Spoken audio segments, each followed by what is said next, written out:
নমস্কার, জয় মা দুর্গা। চণ্ডীপাঠ সিরিজের নবম ভিডিওতে সবাইকে জানাই সুস্বাগতম।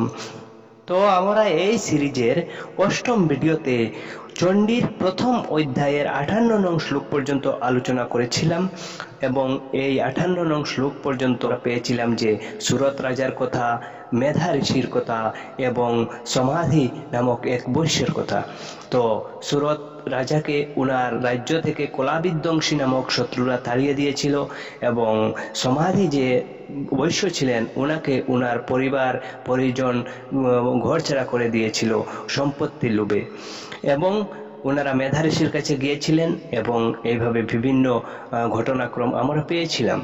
এবারে আমরা চণ্ডীর প্রথম অধ্যায়ের 59 নং শ্লোক থেকে পড়ব এবং এর পরবর্তী যে ঘটনাক্রমগুলি তাহা আমরা বুঝবার চেষ্টা করব।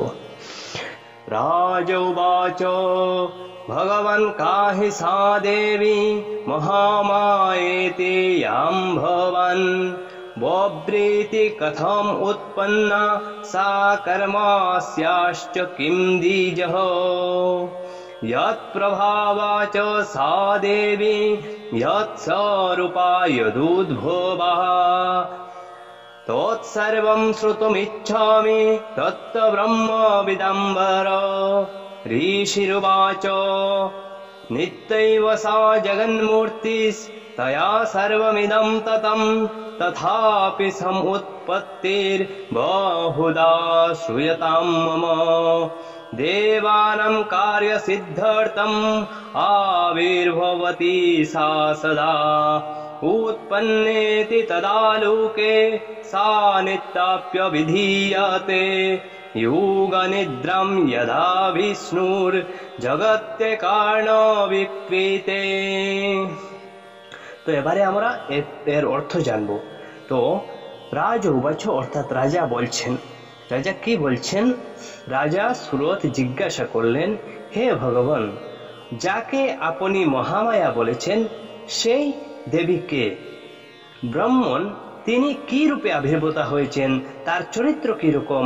হে ব্রহ্মবেত্তাগণের মধ্যে শ্রেষ্ঠ, এই দেবীর যেরূপ স্বভাব, তার যা স্বরূপ এবং তিনি যেভাবে উৎপন্ন হয়েছেন সেই সব কিছু আপনার শ্রীমুখ থেকে আমরা শুনতে ইচ্ছা করি।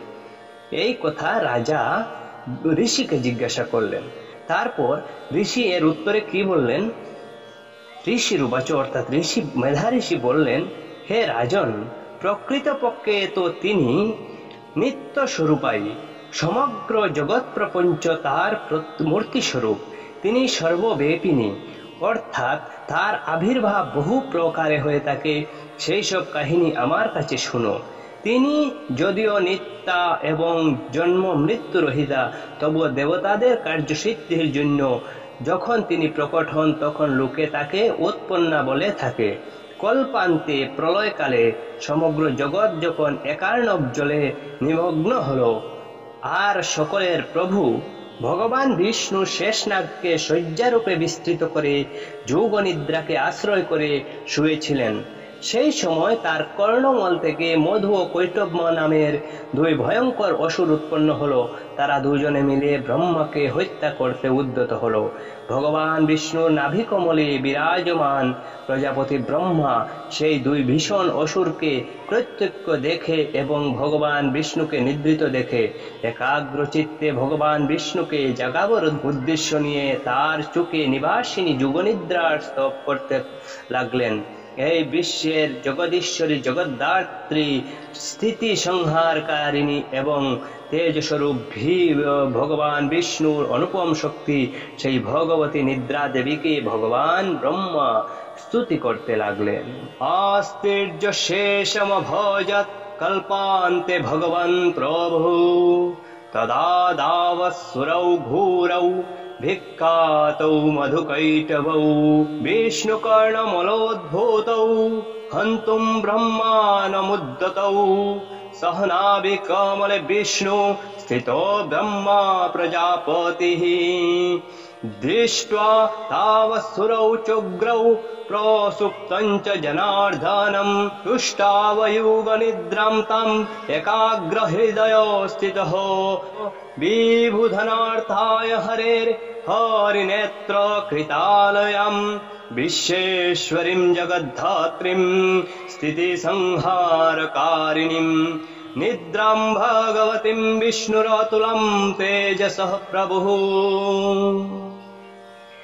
এরপর ব্রহ্মবাচ অর্থাৎ ব্রহ্ম বললেন, ব্রহ্মবাচ ত্বং স্বাহা ত্বং স্বধা তম হি বষট্কার স্মরাত্মিকা সুধা তমক্ষরে নিত্যে ত্রিধা মাত্রাত্মিকা স্থিতা অর্ধমাত্রা স্থিতা নিত্যা ইয়ানুচ্চার্য়া বিশেষতঃ তমেব সন্ধ্যা সাবিত্রী ত্বং দেবী জননী পরা তয়ৈতদ্ধার্যতে বিশ্বম তয়ৈতৎসৃজ্যতে জগৎ तयैतत्पल्लते देवी तमत्स्यन्ते च सर्वदा सृष्टौ सृष्टिरूपा त्वं स्थितिरूपा च पालने तथा संहृतिरूपान्ते जगतस्य जगन्मये महाविद्या महामाया महामेधा महास्मृतिः महामोहा च भवति महादेवी महासूरी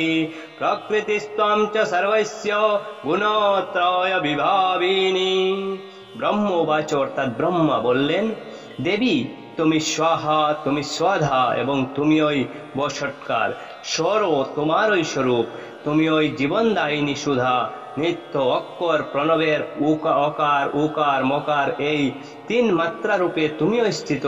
আবার এই তিন মাত্রা ছাড়া বিন্দু রূপা যে নিত্য অর্ধমাত্রা, যাকে বিশেষ রূপে আলাদাভাবে উচ্চারণ করা যায় না, তাও তুমি ওই দেবী, তুমি ওই সন্ধ্যা সাবিত্রী তথা পরম জননী দেবী, তুমি ওই এই বিশ্ব ব্রহ্মাণ্ডকে ধারণ করে আছো। তোমার থেকে এই জগতের সৃষ্টি, তোমার দ্বারা এই জগতের পালন হয় এবং সর্বদা প্রলয়কালে তুমিও এর সংহার করো। জগন্ময়ী দেবী, এই জগতের সৃষ্টিকালে তুমি সৃষ্টিরূপা, পালনকালে স্থিতিরূপা এবং প্রলয়কালে সংহার শক্তিরূপা। তুমি ওই মহাবিদ্যা মহামায়া মহামেধা মহাস্মৃতি মহামোহ রূপা মহাদেবী ও মহাসূরী। তুমি ওই সত্য রজতম এই তিন গুণের সৃষ্টিকারিণী সর্বময়ী প্রকৃতি। ভয়ঙ্কর কাল রাত্রি মহারাত্রি মোহরাত্রি তুমি ওই শ্রী, তুমি ওই ঈশ্বরী, তুমি ওই হ্রি এবং তুমি ওই নিশ্চয়াত্মিকা বুদ্ধি, লজ্জা পুষ্টি তুষ্টি শান্তি ও ক্ষমা তুমি খর্গধারিণী, তুমি শূলধারিণী, তুমি ঘোর রূপা তথা গদা চক্র শঙ্খ ও ধনুর্ধারিণী, বাণ ভূষুণ্ডি পরিঘা এসব তোমার অস্ত্র। তুমি সৌম্যা ও সৌম্যতরা। শুধু তাই নয়, যত কিছু সৌম্য সুন্দর পদার্থ আছে সেই সবের থেকে তুমি অত্যাধিক সুন্দরী, পর ও অপর সবের উপরে পরমেশ্বরী তুমিই। সুতরাং তোমার স্তুতি কিভাবে হতে পারে? যেই ভগবান এই জগতের সৃষ্টি স্থিতি ও পালন করেন, সেই ভগবানকেও কখন তুমি নিদ্রাবৃষ্ট করে রেখেছ, তখন কে তোমার স্তব করতে সমর্থ? আমাকে, ভগবান বিষ্ণুকে, ভগবান রুদ্রকে তুমি ওই শরীর গ্রহণ করিয়েছ, কাজেই তোমার স্তুতি করার মতো কার শক্তি আছে? হে দেবী, তুমি তো নিজের এই উদার প্রভাবের দ্বারাই প্রশংসিত। এই যে দুর্জয় অসুর মধু ও কৈঠব, এদের তুমি মোহগ্রস্ত করে দাও এবং জগদীশ্বর ভগবান বিষ্ণুকে শীঘ্রই জাগরিত করে দাও। সঙ্গে সঙ্গে এই মহাসুরকে বধ করবার জন্য তার প্রবৃত্তি উৎপাদন করো।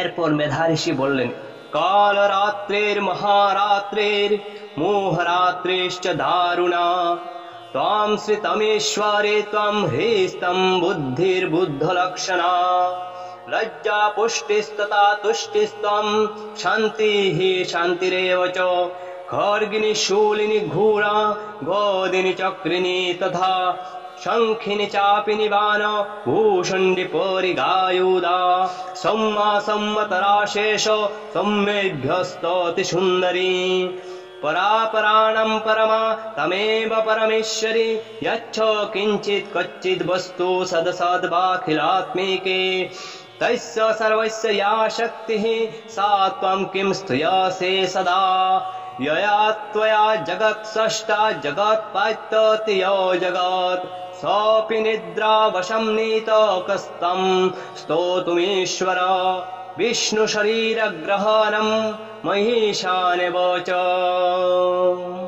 कारितास्ते यतो तस्त्वं कोस्तुतुं शक्तिमान् भवेत् सा त्वमेत्तं प्रभावै सैरुदारैर्देवी संस्तुता मोहयित्तौ धुरादर्शा वसुरौ मधुकैटवौ प्रबुदञ्च जगत्स्वामी नियतां च्यूतलघु बोधश्च क्रियतामस्य हन्तुमेतौ महासूरौ ऋषिरुवाच एवं स्तुता तदा देवी तामसी तत्र वेधसा विष्णुः प्रबुदनार्थाय निहत्तं मधुकैटवौ नेत्रास्य नासिका बाहु हृदयभ्योस्तोथूरसः निर्गम्य दर्शने तस्थौ ब्रह्मणो व्यक्तो जन्मनः उत्तस्थौ च जगन्नाथस्तया मुक्तो जनार्दनः। এরপর মেধা ঋষি বললেন যে ব্রহ্মা যখন মধু আর কৈটবকে বধ করবার উদ্দেশ্যে ভগবান বিষ্ণুকে যুগনিদ্রা থেকে জাগাবার জন্য তমগুণের অধিষ্ঠাত্রী দেবী যুগনিদ্রার এই রকম স্তুতি করলেন, তখন সেই দেবী যুগনিদ্রা ভগবান বিষ্ণুর চোখ, মুখ, কান, বাহু, হৃদয় এবং বক্ষস্থল থেকে নির্গত হয়ে অব্যক্ত জন্মা ব্রহ্মার দৃষ্টিগোচর হলেন। যোগনিদ্রা ভেঙ্গে যাওয়ার পর জগন্নাথ ভগবান জনার্দন একীভূত মহাসমুদ্রে অবস্থিত অনন্ত শয়ান থেকে জেগে উঠলেন। গোত্রোত্থান করে তিনি ওই দুই অসুরকে দেখলেন। তারা সেই দুরাত্মা অতি বলবান ও মহাবিক্রমশালী ক্রোধে আরক্ত নয়নে ব্রহ্মাকে ভক্ষণের উদ্যোগ করেছিল। অতঃপর ভগবান শ্রীহরি শয্যা ছেড়ে উঠে ওই দুই অসুরের সাথে 5000 বছর ধরে বাহু যুদ্ধ করলেন। ওরা দুজন অত্যন্ত বলদর্পিত হয়েছিল। এদিকে দেবী মহামায়াও তাদের বিমোহিত করে রেখেছিলেন। ফলে তারা ভগবান বিষ্ণুকে বলল, আমরা তোমার বীরত্বে সন্তুষ্ট হয়েছি, তুমি আমাদের কাছে বর প্রার্থনা করো।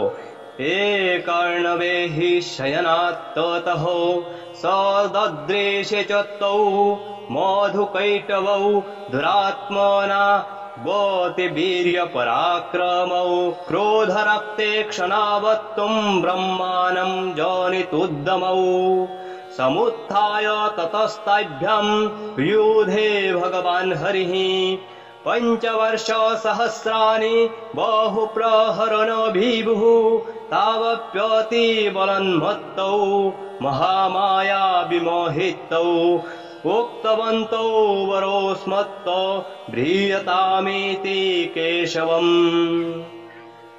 श्रीभगवानुवाच भवेतामद्य मे तुष्टौ मम बद्धो बुभावपि किमन्येन वरेणात्र यताद्विद्धि वृतं मम। ऋषिरुवाच वञ्चितभ्यामिति तदा सर्वमापोऽयं जगत् विलुख्यताभ्यं गदितो भगवान् कमलेक्षणः आवं जैन यत्रोर्वि सलीलेन परिप्लुता। ऋषिरुवाच तथेत्युक्त्वा भगवता शङ्खचक्र गदाभृता कृत्वा चक्रेण वै विच्छिन्ने जोघने शिरोषि तयोः। एवमेषा समुत्पन्ना ब्रह्मणा संस्तुता स्वयं प्रभावमस्य दिव्यास्तु भूयश्चिनो वदामि ते। इति श्रीमार्कण्डेय पुराणे सावर्णिके मन्वन्तरे देवी माहात्म्ये मधुकैटवबध नाम प्रथम अध्याय। তারপরে এর অর্থটা আমরা বুঝিনি। শ্রী ভগবান বললেন, তোমরা দুজনে যদি আমার প্রতি প্রসন্ন হয়ে থাকো তবে তোমরা আমার হাতে বদ্ধ হও। অসুররা যে ভগবানকে বলেছিল যে হে ভগবান, তুমি কি বর চাও, তুমি আমাদের কাছে চাইতে পারো। তখন ভগবান চিন্তা করে বললেন যে তোমরা যদি আমার প্রতি প্রসন্ন হয়ে থাকো তবে তোমরা আমার হাতে বদ্ধ হও। বস এটাই আমার একান্ত অভিপ্রায়, অন্য বরের আর কি প্রয়োজন। অর্থাৎ তোমরা আমার কাছে ধরা দাও এবং তোমাদেরকে আমি যেভাবে হত্যা করতে পারি এই সুযোগটা আমাকে বর হিসাবে তোমরা দাও। তখন মেধা ঋষি বললেন, এইভাবে প্রবঞ্চিত হয়ে যখন তারা সমস্ত জগৎ জলমগ্ন দেখল তখন কমলানয়ন ভগবানকে বলল, পৃথিবীর যে জায়গাটা জলমগ্ন হয়নি, এখানে শুকনো জায়গা আছে, সেই স্থানে আমাদের বধ করো। এই কথা বললেন। তখন মেধা ঋষি বললেন, শঙ্খ চক্র গদাধারী ভগবান বিষ্ণু, তাই হোক বলে ওদের দুজনের মাথা দুটি নিচের উরুর উপর রেখে চক্র দিয়ে ছেদন করলেন। এইভাবে দেবী মহামায়া ব্রহ্মা কর্তৃক সংস্তুতা হয়ে স্বয়ং আবির্ভূতা হয়েছিলেন। আমি আবার তোমাদের কাছে এই দেবীর মহিমা বা আবির্ভাবের বিষয়ে বর্ণনা করছি, শুনো। তো সবাইকে নমস্কার ও ধন্যবাদ জ্ঞাপন করে আমার এই ভিডিওটি শেষ করছি, এবং নেক্সট ভিডিওর জন্য আপনারা এই চ্যানেলটি সাবস্ক্রাইব করে রাখবেন।